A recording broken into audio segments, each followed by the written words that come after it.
Welcome back to Forgotten Cars. Today, we're uncovering 7 American pickups that were almost lost to history. Some were strange, some were way ahead of their time, and some disappeared for reasons you probably won't expect. But why were these incredible trucks forgotten? Subscribe, leave a like, and tell me in the comments which one surprised you the most. Let's get started. 1941 Chevrolet AK Series pickup. The pickup that disappeared into history.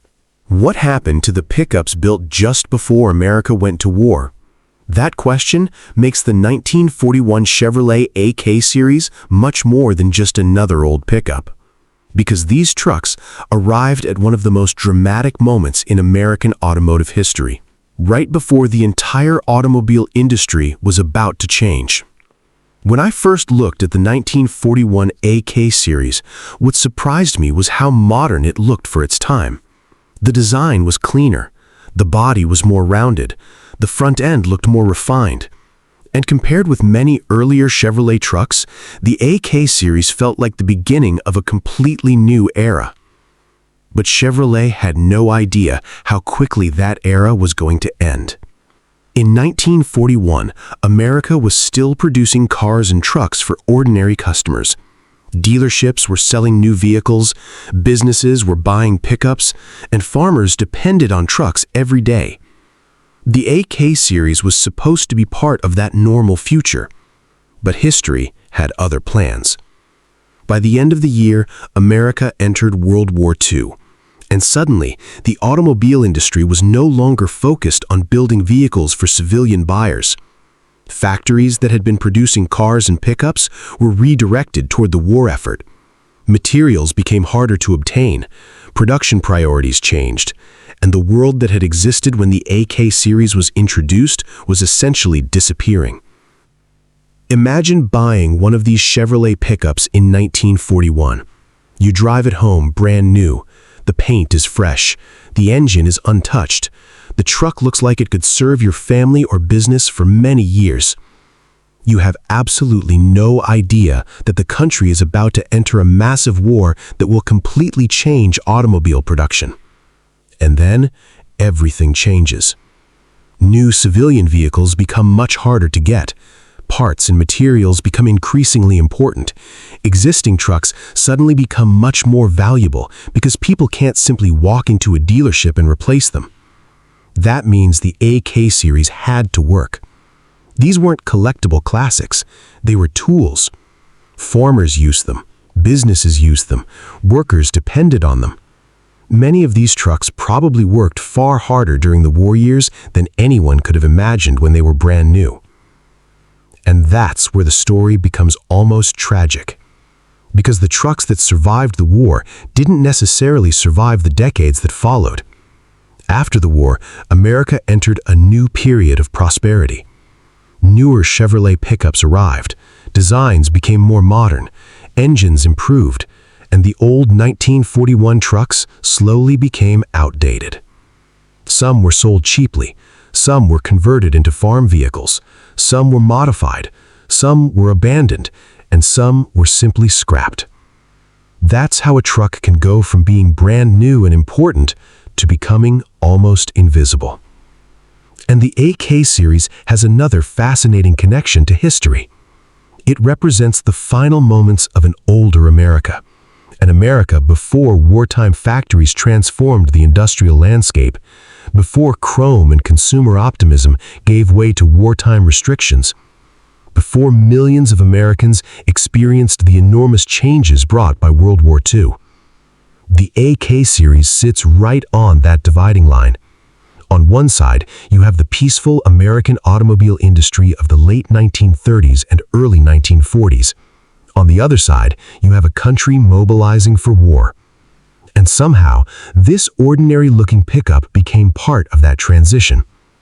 That's why I think the 1941 Chevrolet AK Series deserves the #1 spot.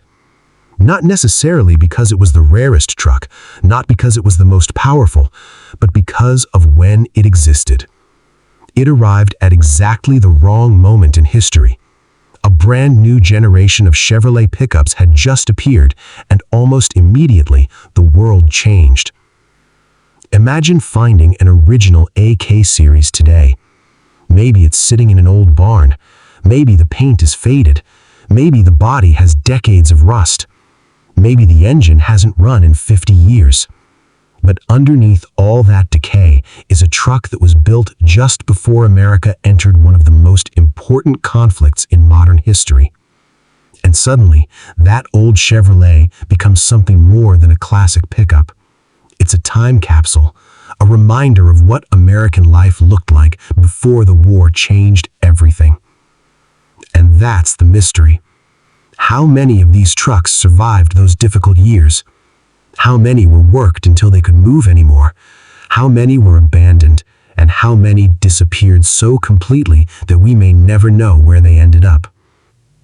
That's what makes the 1941 Chevrolet AK series so fascinating. It wasn't designed to become a historic vehicle. It was designed to be a normal American pickup. But history turned it into something much more.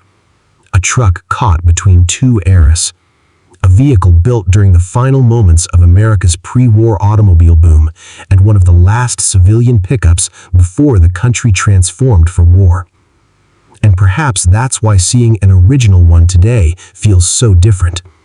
You're not just looking at an old Chevrolet, you're looking at a vehicle that was there right before everything changed. A brand new pickup from a world that was about to disappear. 2. 1941 GMC AF Series pickup. The GMC that Chevrolet almost erased from history. Why did this GMC almost disappear while Chevrolet's trucks became icons? That's what makes the 1941 GMC AF series so fascinating. Because when you see one today, it doesn't look like a forgotten truck. It looks like something that should be remembered. It has the styling. It has the presence. It has the engineering. And it came from one of America's biggest truck manufacturers. Yet somehow, the Chevrolet pickups from the same era became famous, while the GMC AF quietly faded into the background. And the timing couldn't have been more important. In 1941, GMC was trying to modernize its light truck lineup. The AF series represented a fresh step forward, with updated styling and a design that looked much more refined than many earlier GMC trucks. The front end had a distinctive appearance, giving the truck its own identity. And underneath that new body was a strong six-cylinder engine designed to do what a working truck needed to do. This wasn't a toy. It wasn't an experiment. It was a serious American pickup. But then you have to ask, why don't more people know about it? The answer starts with the biggest problem GMC faced: Chevrolet. Both brands were connected to General Motors, and Chevrolet had an enormous advantage in the American consumer market. Chevrolet dealerships were everywhere, and Chevrolet pickups were becoming increasingly popular. For the average American buyer, Chevrolet was simply the more familiar name. That meant GMC could build a great truck and still struggle to receive the attention it deserved. Imagine walking into a dealership in 1941. On one side, there's a Chevrolet pickup that everybody knows. On the other side, there's a GMC AF with distinctive styling and a reputation for being a serious working machine. The GMC might be just as interesting, but brand recognition matters, and Chevrolet had plenty of it. Then history made everything even more complicated. America entered World War II. Civilian automobile production was dramatically affected as factories shifted towards wartime manufacturing. The normal truck market was interrupted, and suddenly the story wasn't simply about which brand could sell more pickups. The entire industry was changing. That means the AF series existed during one of the most unusual periods in American automotive history. It was introduced as a modern civilian truck, but soon found itself surrounded by a completely different world. And like many trucks from this period, surviving examples faced another problem after the war. They were old. Owners wanted newer trucks, new designs appeared, better engines came along, and the 1941 GMC gradually became something people simply used until it was no longer useful. Then it was discarded. That's how history can be incredibly unfair. A vehicle can be well engineered, it can be attractive, it can be important, and still disappear because it wasn't the right brand at the right time. Chevrolet became an icon, GMC became increasingly associated with heavy-duty trucks, and the AF series was caught somewhere in between. It never developed the same cultural reputation as Chevrolet's famous pickups. But that's exactly why I find it so interesting, because the AF series gives us a glimpse of a different side of GMC's history, a time when GMC wasn't simply the brand people associated with heavy-duty trucks, it was also trying to compete in the light-duty pickup market, and it was doing it with a surprisingly modern truck. Imagine discovering one today. Maybe it's sitting in a forgotten barn covered in dust. The paint is faded, the tires are long gone, the engine hasn't run in decades. But you wipe away the dirt from the grill and suddenly you see the GMC lettering. You realize you're looking at a pre-war GMC pickup from 1941, a truck built just before America entered World War II, a truck from an era that would soon disappear. And suddenly, that forgotten machine becomes a piece of history. That's why the AF series is so intriguing. It wasn't forgotten because it was insignificant. It was forgotten because another truck from the same corporate family became much more famous. Chevrolet captured the public imagination. GMC's light-duty pickups became the lesser-known sibling, and eventually decades of history pushed the AF further into obscurity. But look closely at one today, and the story changes. You begin to see the careful styling, the substantial body, the six-cylinder power, the engineering that went into creating a modern truck just before the world changed forever. And that leaves us with the mystery. How did a truck like this almost disappear while Chevrolet's trucks became icons? Maybe that's exactly why the 1941 GMC AF deserves to be remembered. Because sometimes the forgotten vehicles aren't forgotten because they were bad. They're forgotten because history chose a different winner. The GMC AF wasn't necessarily the lesser truck. It was simply the truck that lost the spotlight. 3. 1946-1947 Jeep CJ2A pickup. The military Jeep that became a forgotten pickup. How did a military icon become one of America's forgotten civilian pickups? That's the mystery behind the 1946-1947 Jeep CJ2A pickup. Because when most people think about the Jeep after World War II, they imagine the little open military-style vehicle that became an American legend. But Willys had a much bigger problem after the war. The war was over, military contracts were changing, and the company had to figure out what to do next. They had built a vehicle that became famous on battlefields. Soldiers knew it, mechanics knew it, the entire world had seen it. But you can't build a civilian automobile company forever by selling military vehicles. So Willys had to transform the Jeep into something ordinary Americans could actually use. And one of the most interesting answers was this: turn the Jeep into a pickup. At first, that sounds almost ridiculous. A Jeep was tiny. American pickups were getting bigger. Ford and Chevrolet were building traditional trucks with long hoods, large beds, and substantial engines. Willys went in the opposite direction. The CJ2A pickup was compact, simple, and rugged. It didn't look like a traditional American pickup at all, and that's exactly what made it interesting. Imagine seeing one in 1946. You'd already know what a Jeep looked like, but suddenly there's a cargo box attached to the back. It looks almost like someone took the famous military Jeep and said, let's make this useful for civilians. And in many ways, that's exactly what Willys did. The idea was simple. Keep the Jeep's compact size and rugged character, but give people a way to carry cargo. For farmers, small businesses, rural workers, and people living far from paved roads, that could be incredibly useful. You didn't need a giant truck. You needed something that could get through mud, fields, narrow trails, and rough roads. The little Jeep could do that. And because it was based on the CJ platform, it retained the basic character that it made the wartime Jeep so successful. It was small, it was simple, it was designed to work. But here's where the story gets interesting. The American public was changing after the war. Millions of soldiers were returning home. Families were growing. Suburbs were expanding. The American economy was beginning to boom, and people increasingly wanted larger, more comfortable vehicles.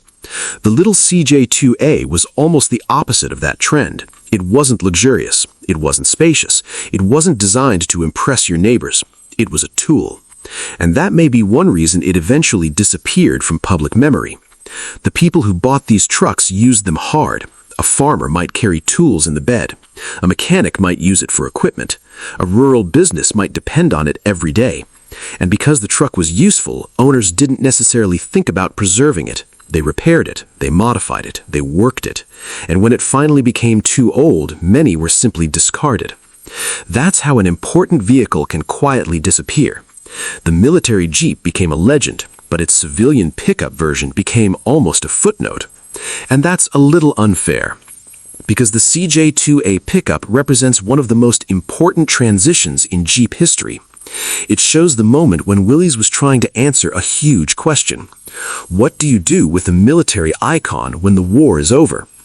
The answer wasn't simply to put it in a museum. It was to give it a new life, turn it into something farmers could use, something workers could depend on, something businesses could drive, something that belonged on American roads instead of battlefields. And that transformation is fascinating. The same basic idea that had helped soldiers cross impossible terrain was now being offered to ordinary civilians. The military Jeep was becoming a working American vehicle. But compared with the giant pickups from Ford, Chevrolet, and Dodge, it was tiny, almost unbelievably tiny. That's probably why seeing one today can be so surprising. You look at it and wonder how this could possibly have been considered a pickup truck, but it was. And for certain buyers, its small size was exactly the advantage. It could squeeze into places where larger trucks couldn't.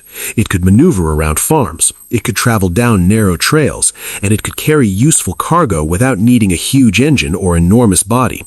In other words, Willys wasn't trying to compete with Detroit on Detroit's terms. It was creating something completely different. And that's what makes the CJ2A pickup so memorable. It was a military legend trying to become a civilian workhorse, a tiny pickup in a country increasingly obsessed with big trucks, a vehicle that looked simple but carried an incredible amount of history. Today, most people remember the Jeep that helped win the war. Far fewer remember the little pickup that came afterwards. And that's the mystery. How did one of America's most famous military vehicles become one of its forgotten civilian pickups? Maybe because it was never designed to become famous. It was designed to be useful. And perhaps that's why surviving examples are so special today. Because when you see one, you're looking at more than an old Jeep. You're looking at a machine caught between two worlds. A military icon that came home from the battlefield and quietly became a pickup. 4. 1952 International L-Series Pickup. The truck America forgot. Why did one of America's major truck manufacturers become so forgotten? That's the question behind the 1952 International L-Series pickup. Because International Harvester wasn't some tiny company nobody had heard of, it was one of the biggest names in American agriculture, machinery, and commercial equipment. Farmers knew the name, businesses knew the name, workers knew the name. International built machines that were expected to work hard and keep working.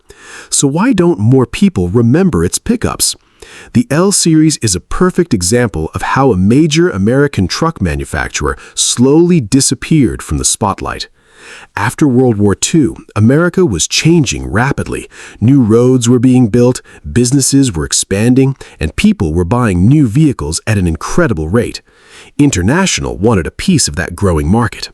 The L-Series brought a distinctly post-war appearance, with rounded bodywork and a more modern look than the company's earlier trucks. But International wasn't trying to build a flashy luxury pickup. It was building a truck for people who actually needed a truck.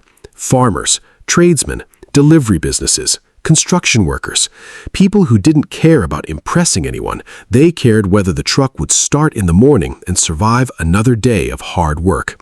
And that's exactly where International had an advantage. Its reputation for toughness was already well established. But there's a strange irony here. The better these trucks were at working, the more likely they were to disappear. Think about it. A collector might carefully preserve an expensive sports car. A beautiful luxury car might spend decades inside a garage. But an International pickup? It was probably working. Every day, carrying equipment, pulling trailers, driving through dirt, sitting outside in the weather. And eventually, when the truck became too old, it was replaced. Most owners didn't think they were destroying a future classic. They were simply getting rid of an old work truck.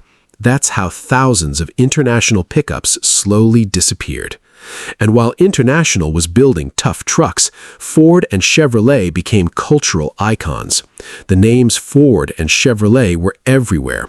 Their pickups appeared in movies, advertisements, farms, businesses, and popular culture. International didn't have the same consumer visibility. People knew the company, but often for tractors and heavy equipment rather than light-duty pickups. So the L Series became the forgotten middle child of the American truck market. It wasn't obscure when it was new, but it became obscure later. And that difference is important, because when you see a surviving 1952 International today, you might have no idea how significant the company behind it once was.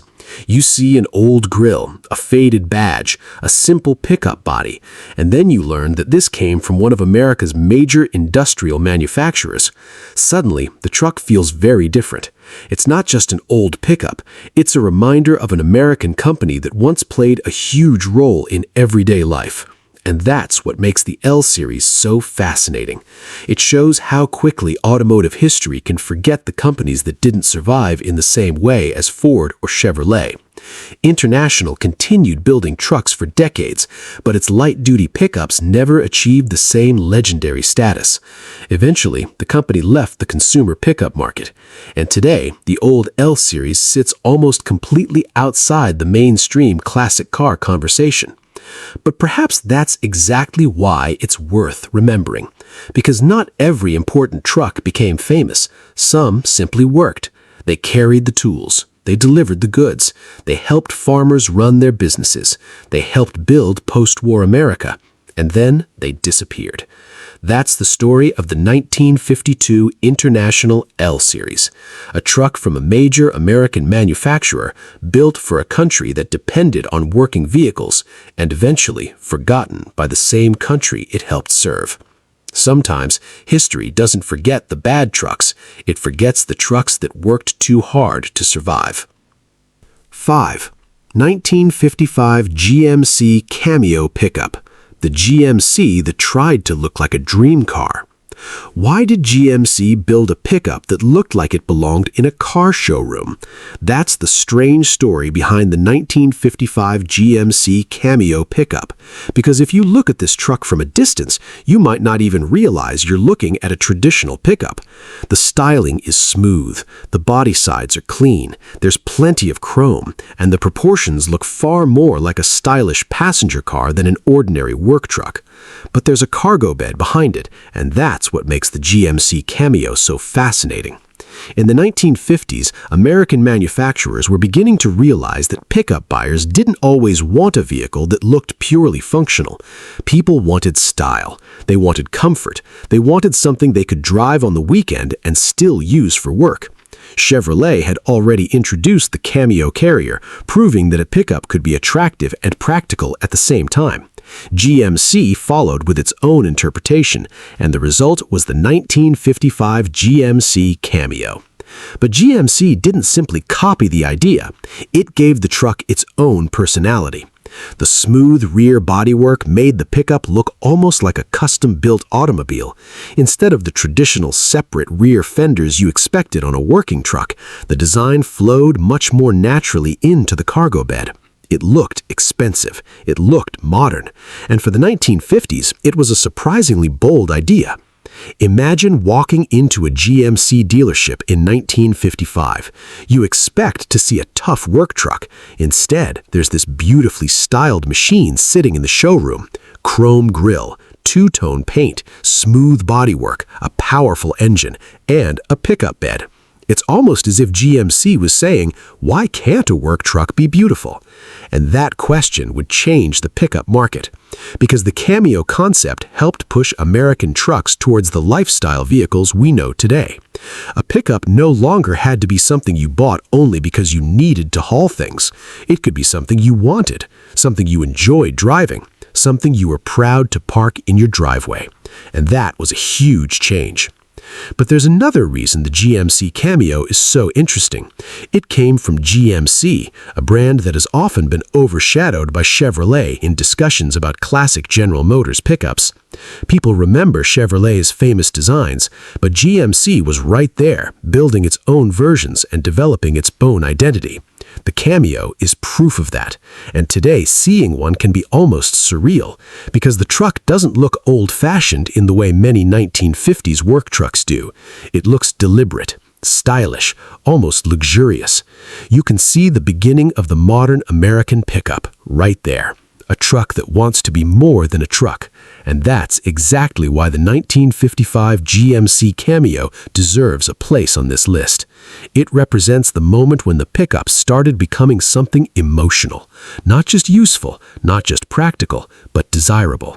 The kind of vehicle someone might buy simply because they loved the way it looked. And that's a huge reason why the Cameo remains so memorable. It wasn't trying to hide that it was a pickup. It was trying to make people want one. And in that sense, the GMC Cameo helped change the entire idea of what an American pickup could be. It was still built to work, but for the first time, it looked like it wanted to be admired too. 5. 1955 GMC Cameo Pickup. The stylish GMC everyone forgot. Why did GMC's stylish pickup disappear behind Chevrolet's better-known name? That's what makes the 1955 GMC Cameo pickup so interesting, because when people talk about stylish American pickups from the 1950s, Chevrolet usually gets all the attention. But GMC was experimenting with the same basic idea, and in some ways, its version tells an even more interesting story. In 1955, American pickup trucks were changing. For decades, a pickup had mainly been a working machine. Farmers used them on farms, tradesmen carried tools, businesses hauled supplies. The truck didn't need to be beautiful, it needed to work. But the 1950s were different. American cars were becoming bigger, more comfortable, and much more stylish. Chrome was everywhere, two-tone paint was becoming popular, designers were experimenting with dramatic shapes, and GMC realized something important. Why should pickups be left behind? So GMC took the basic idea of a working truck and gave it a much more sophisticated personality. The Cameo was designed for people who wanted more than a simple work vehicle. You could still carry cargo, you could still use it for business, but now the truck could feel like a personal automobile. And that was a major change. Look at the body and you'll immediately see what GMC was trying to accomplish. The rear section was much smoother than the traditional pickup design. Instead of looking like a basic truck box attached to a cab, the body had a more integrated appearance. The styling was cleaner, the chrome was more prominent, and the overall shape looked surprisingly elegant. It almost seemed like GMC was trying to convince Americans that a pickup could belong in the driveway of a family home just as easily as it belonged on a farm. Imagine seeing one brand new in 1955. You might expect a rough work truck. Instead, you see a beautifully styled GMC with a polished appearance and a cargo bed. It's still practical, but it doesn't look like farm equipment anymore. And that was the whole point. GMC wanted buyers to see a pickup differently, not just as something you needed, but something you might actually want. The timing was perfect. America was entering a period of enormous economic growth. More people had money to spend, more families owned cars, and consumers were beginning to care about design and comfort just as much as basic transportation. The pickup truck was becoming part of that transformation, but GMC faced a major problem: Chevrolet. Both brands were part of General Motors, and Chevrolet had a much stronger connection with ordinary American consumers. When people thought about buying a pickup, Chevrolet was one of the first names that came to mind. That meant GMC had to fight for attention, even when it was building something genuinely interesting. The GMC Cameo could be stylish, but Chevrolet had the stronger cultural identity, and over time, that difference mattered.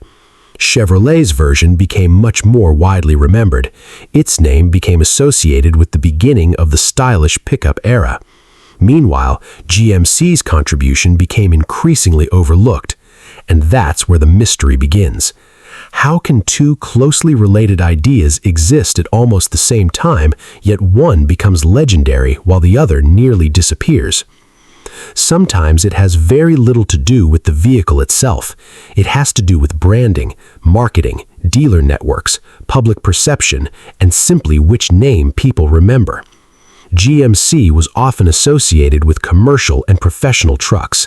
Chevrolet was seen as a consumer brand, so when the pickup market started moving toward personal vehicles, Chevrolet was naturally better positioned to capture the attention of ordinary buyers, and that pushed the GMC Cameo into the background. But the truck itself remains fascinating because it represents an important moment in American automotive history. The moment when a pickup started becoming something more than a simple work tool. A vehicle could be useful and stylish. It could haul cargo and still look good parked outside your house. That idea would eventually become one of the most important trends in the entire pickup industry. Modern pickups can be luxury vehicles. They can have enormous engines, premium interiors, advanced technology, and styling designed to attract buyers who may barely use the cargo bed. The GMC Cameo was part of the beginning of that transformation, and that's why I think it deserves to be remembered. Because the truck didn't disappear because the idea was bad. It disappeared because another GM brand had the stronger name. Chevrolet got the spotlight. GMC was left standing just outside it. And today, that makes the surviving Cameos even more interesting. Imagine finding one in an old garage. The paint may be faded, the chrome may be worn, but the shape is still unmistakable. A pickup that was never satisfied with simply being a pickup. A truck designed for someone who wanted utility without sacrificing style. And a machine that quietly helped change the way Americans thought about trucks. So when you see a 1955 GMC Cameo, don't just think of it as an old GMC. Think about what it represented. A time when the American pickup was beginning to evolve from a simple work machine into a personal vehicle. And perhaps the most ironic part is, GMC helped create that future, but Chevrolet became the name everyone remembered. 6. 1959 Ford Ranchero, the full-size car that became a pickup. Why did Ford turn one of America's biggest cars into a pickup? That's the strange question behind the 1959 Ford Ranchero. Because when you look at this machine, it almost feels like Ford couldn't decide whether it wanted to build a family car or a pickup truck. So somehow, it built both. And the result was one of the strangest combinations Ford ever put on American roads. The Ranchero had already introduced the idea of a car-based pickup, but the 1959 version took that concept to another level. Instead of looking like a traditional work truck, it looked like a full-size American automobile that had somehow lost its rear seats and gained a cargo bed. And in the late 1950s, that was an incredible sight. Think about what American cars looked like in 1959. They were enormous. Long hoods, huge bodies, chrome everywhere, massive tail fins, dramatic styling. American manufacturers were competing to build cars that looked bigger and more futuristic than anything before them. And then Ford took that philosophy and turned it into a pickup. That's what makes the 1959 Ranchero so fascinating. It wasn't trying to be a normal truck. Ford wanted something that could appeal to buyers who needed cargo space but didn't necessarily want the appearance or driving character of a traditional pickup. Imagine being a farmer, business owner, or tradesman who wanted something practical but also wanted the comfort and styling of a passenger car. A conventional pickup gave you utility. A full-size Ford gave you comfort. The Ranchero tried to give you both, and that's where the idea became revolutionary. The front half looked like a proper American automobile. The cabin was comfortable, the styling was dramatic, but behind the seats was an open cargo bed. It was almost as if Ford had taken two completely different vehicles and decided they belonged together. And somehow, it worked. But there was another reason Ford was interested in this idea. The American market was changing. Not everyone who bought a pickup was a farmer anymore. More people were using trucks for personal transportation. Small businesses needed versatile vehicles. People wanted something that could carry cargo during the week and still look good driving around town. The Ranchero fit that strange middle ground perfectly. It wasn't quite a car, it wasn't quite a truck. It was something in between, and that made it difficult to classify. Even today, that's part of its appeal. When you see a 1959 Ranchero, your brain almost doesn't know what to call it. You see the long body and dramatic styling and think, that's a Ford. Then you notice the cargo bed, and suddenly you realize, wait, that's a pickup. That reaction is exactly why the Ranchero remains so memorable. But the 1959 version also arrived at a very interesting moment. American car design had reached one of its most extravagant periods. Tail fins were enormous, chrome was everywhere, cars were becoming longer and more dramatic. Ford took that visual language and applied it to a vehicle that was supposed to do work. The result was almost absurd. A pickup truck with the attitude of a luxury automobile. And that's what makes the Ranchero such a fascinating piece of history. It wasn't designed because Ford couldn't build a normal pickup. Ford already had plenty of those. The Ranchero existed because Ford realized there was a group of buyers who wanted something different. People who wanted utility without giving up style. People who wanted a cargo bed without driving a traditional truck. And perhaps most importantly, people who wanted something to stand out. The Ranchero certainly did that. But the idea wasn't completely without problems. A car-based pickup could never provide exactly the same capabilities as a traditional body-on-frame truck. The cargo area had its limitations. The vehicle's design was more focused on passenger car comfort and appearance than extreme hauling. So the Ranchero wasn't meant to replace Ford's conventional pickups. It was meant to create an entirely different category. And that category would become incredibly important. Today, car-based pickups and lifestyle trucks are common concepts, but in the late 1950s, Ford was still figuring out what this strange new vehicle could become, and the 1959 Ranchero is one of the wildest examples. Imagine finding one today sitting in an old garage. The chrome is dull, the paint is faded, the tires are flat. But you can still see the enormous 1950s proportions, the long body, the dramatic rear styling, and that unmistakable cargo bed. At first glance, it looks like a giant American sedan. Then you walk around the back and realize it's a pickup. That's the magic of the Ranchero. It represents a moment when American automakers weren't afraid to experiment. They weren't asking, does this look normal? They were asking, what if we tried it anyway? Ford took one of America's biggest cars and turned it into a pickup. It sounds ridiculous. It looks ridiculous. And somehow, it became one of the most recognizable car pickup concepts in American history. That's why the 1959 Ford Ranchero deserves a place on this list. Because it wasn't simply a pickup, it was an experiment in combining two completely different worlds. A giant American passenger car on the front and a working pickup hiding behind it. And perhaps that's the real mystery. Why did Ford turn one of America's biggest cars into a pickup? Because Ford realized something long before many others did. Some buyers didn't want to choose between a car and a truck. They wanted both. 7. 1960 Chevrolet Corvair ramp side. The pickup with a ramp in the side. Why did Chevrolet build a pickup with a loading ramp in the side? And why didn't the idea catch on? That's what makes the 1960 Chevrolet Corvair rampside one of the strangest pickups ever built in America. Because at first glance, it looks like a normal small pickup. But then you look closer, and something seems completely wrong. There is no ordinary front-mounted engine. The truck is based on the rear engine Corvair. And then you notice the strangest feature of all. A loading ramp built directly into the side of the truck. Not the tailgate, not the rear, the side. And suddenly, the ramp side starts to make sense. Chevrolet wasn't trying to build another traditional pickup. It was trying to solve a very specific problem. How can you load heavy or bulky cargo without having to lift it over the side of the bed? Think about a normal pickup. If you have a heavy box, a refrigerator, a large piece of equipment, or anything with wheels, you usually have to lift it into the bed. That's fine for small objects, but when something is heavy, that can become a serious problem. Chevrolet had a different idea. What if you could simply roll the cargo straight into the bed? That's where the ramp side came in. The side of the cargo bed could open, creating a built-in ramp.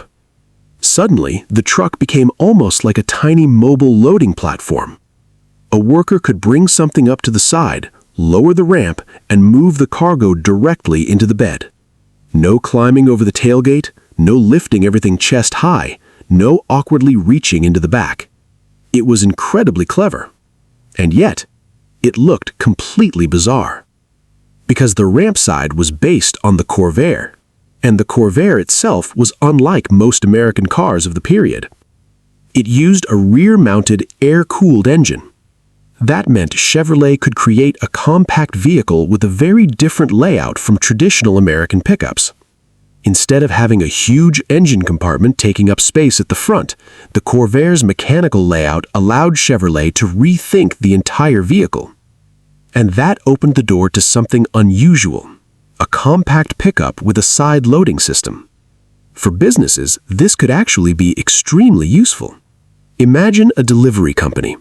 Instead of having workers lift heavy packages over the tailgate, they could load them from the side. Imagine a service technician carrying equipment. Imagine a small business transporting bulky items. The ramp side wasn't just strange for the sake of being strange. There was a genuine idea behind it. But here's where the story gets interesting. If the idea was so clever, why didn't everyone copy it? That's the mystery. Because sometimes a brilliant idea isn't necessarily a practical mass-market idea. The traditional pickup had already become deeply established in America. People understood how a normal truck worked. Engine in front, cab in the middle, cargo bed in the back, tailgate at the rear. Simple, familiar, easy to manufacture. The ramp side was asking buyers to think differently. The engine was in the rear, the truck was smaller, the cargo system was completely different. And the side ramp, while useful for certain jobs, wasn't necessarily something every pickup buyer needed. That's an important problem. A feature can be incredibly clever, but if most customers don't need it, they may not want to pay for it. And that's maybe one of the reasons the ramp side remained such a strange chapter in Chevrolet history. It was solving a problem that many people didn't have. But for the people who did have that problem, it could be brilliant. And that's what makes these unusual vehicles so fascinating. They don't always fail because they're bad. Sometimes they fail because they're too specialized. The ramp side is almost a perfect example. Imagine seeing one today. You might walk around it and think, okay, it's a small vintage Chevrolet pickup. Then you notice the side panel. You realize it opens, and suddenly there's a ramp. You look again. Then you discover the engine is in the rear. At that point, you realize you're not looking at an ordinary pickup at all. You're looking at one of Chevrolet's strangest experiments. And perhaps the most surprising thing is that it actually made sense. The engineers weren't crazy. They were thinking about efficiency. They were thinking about loading. They were thinking about workers. They were trying to make the truck easier to use. The problem was that the American pickup market wasn't necessarily ready for such a radical idea. People wanted trucks they already understood, and Chevrolet was offering something completely different. That makes the 1960 Corvair Rampside a fascinating piece of automotive history. Because today, the idea doesn't seem as crazy. Modern commercial vehicles often use clever loading systems. Delivery vans have side doors. Cargo vehicles are designed around easy access. Manufacturers constantly look for ways to make loading faster and safer. The Rampside was doing something similar more than 60 years ago. It was thinking about the process of using the truck, not just the truck itself. And that's why this little Chevrolet deserves attention. It wasn't simply weird. It was intelligent. It was innovative. It was practical. But it was also too unusual for the mainstream. And that's the irony. Chevrolet had created a pickup that could make loading cargo dramatically easier, yet the very feature that made it special also made it difficult to become a normal American pickup. That's why the 1960 Corvair Rampside remains so memorable today. A rear-engine Chevrolet pickup, a side-loading cargo bed, a built-in ramp, and an idea that seemed almost ridiculous until you understood what it was designed to do. Chevrolet wasn't trying to make the strangest pickup in America. It was trying to make loading easier. And somehow that practical idea created one of the weirdest-looking pickups America has ever seen.